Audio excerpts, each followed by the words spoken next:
Nag-aalala lang ako sa'yo, tita. Ano ho ba talagang problema? Tita, gusto ko siyang makita. Huwag na, Sari. Hindi mo makakayanan kung anong makikita mo. Ano na kayo? Malaki ang kasalanan ko sa'yo, Sari. Hinayaan kitang masaktan. Akala ko kasi yun ang tama. Ano ho ibig niyo sabihin? Tungkol saan po ba talaga to? Alam ko wala akong karapatang humingi ng tulong sa'yo. Pero kakapalan ko na ang mukha ko. Ang anak ko kasi. Anak? Anak? Sino pong anak? Si... Dr. Teng! Code blue! Code blue! Code blue! Dean. Kanina ka pa ba dyan?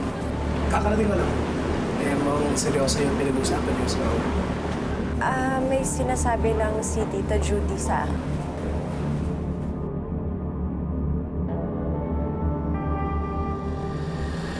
Si Kaloy. Si Kaloy. Yung anak kong panganay. Kasi ang asawa na may sakit si Cynthia. Cancer. Pinapayuhan ko sana sila na humingi ng second opinion sa'yo. Baka pumayag kung ikaw ang magsasabi. Yun ho ba? Magagaling ho mga doktor dito, tita. Pwede po kayo humingi ng second opinion at kung kailangan niyo ho ng tulong ko. Ay, hindi. Wala naman. Yun lang. Gusto ko lang ang opinion mo kasi hindi naman tayo iba na para na tayong pamilya at doktor ka. Kaya lumapit ako. Sige.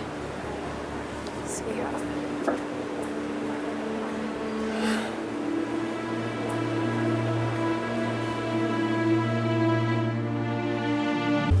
Sorry kasi kanina ako nung kausap ko si Tita Judy, akala ko may sasabihin siya about Pepe. Hindi ko pa rin siya makalimutan din. Dapat kasi tigilan ka na ng pamilya niya eh. Hindi naman sila nakakatulong sa'yo. Pero sila lang ang connection ko sa kanya. Connection to what? Patay na si Pepe. Din. I'm so sorry. It's just... Sorry, you know I have feelings for you. I want to protect you. Gusto ko ako'y magbibigay sa'yo ng comfort, but... ang hirap makipagkompetensya sa isang multo. And I know... Listen, I know that hindi mo basta makakalimutan yung past. No, but... I think I have to know. I should know kung may future pa ba ako sa'yo. Din. You know what? Kung nasa man si Pepe, I'm pretty sure, I'm very sure that he's watching over you.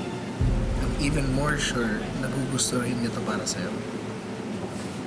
Na may mag-alaga para sa'yo. Come here. Come here. You okay? Come here.